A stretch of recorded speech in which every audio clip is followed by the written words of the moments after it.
Collectivism has really been central to the advancement of humans as a species, and it's also central to understanding workplaces and organisations. Individual owners of capital come together to form corporations. That's really what our modern model of capitalism depends upon. And those corporations, those collectives of capital, then employ workers or they hire subcontractors or whatever. They organise work, they organise the performance of work in a collective way. And on the other hand, workers band together to form collectives as well. In the most formal manifestation is trade unions, but there are also lots of other ways in which it happens. Work groups are formed that create the cultures of workplaces, and management often tries to shape those cultures. And there's other forms of action or resistance that employees engage in, ranging from boycotts or demonstrations, particularly when it's hard to organise formally as a collective. But also there's individual actions that might be taken to uh, take a sickie, quit a job, spit in the customer's soup, or people might choose to undertake more collective action. That can be something that's really of interest to us as to why that happens and how it happens. Well, we look at a whole range of issues like working arrangements and well-being, regulation, the institutions for regulation or specific types of regulation like on consultation or whatever, enterprise bargaining, the labour process, how pay and conditions are determined and how workers respond to that. Trade unionism is one form of response to that.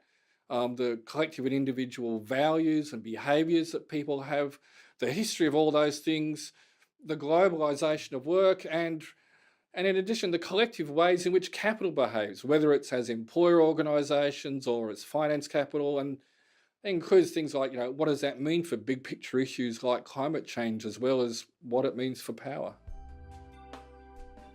Well, issues around collectivism are important because really work is central to many people's lives, and collectivism is central to people's experiences at work, even when they think it's not. Like people might think, there's no union here, so we're all individuals. But what happens to them is really a function of how capital is organised itself collectively and has sought to organise employees to behave, sometimes to think. And the responses that employees have are often a mixture of some sort of, individual and collective behaviour as well. You occasionally hear people say, collective values aren't what they used to be, but actually the empirical data tell us that, well, those collective values are still there, but they're now just expressed in different ways because the institutions have changed, power's changed.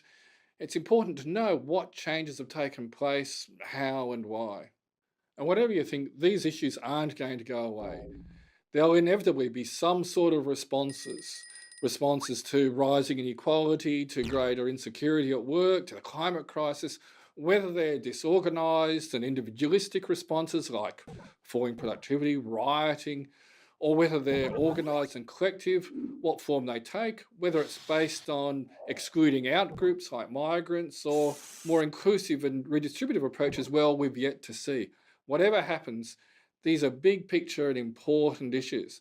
Now, that's not to say that all of our research takes a big picture approach. Some of it does, and some of it looks at dimensions of these issues, whether it's what's happening to workers, what capital does, looking back to try to understand the past or looking forward to future policy responses. You don't get to understand the whole without having a good understanding of the constituent parts. And so we're looking both at the constituent parts and the whole.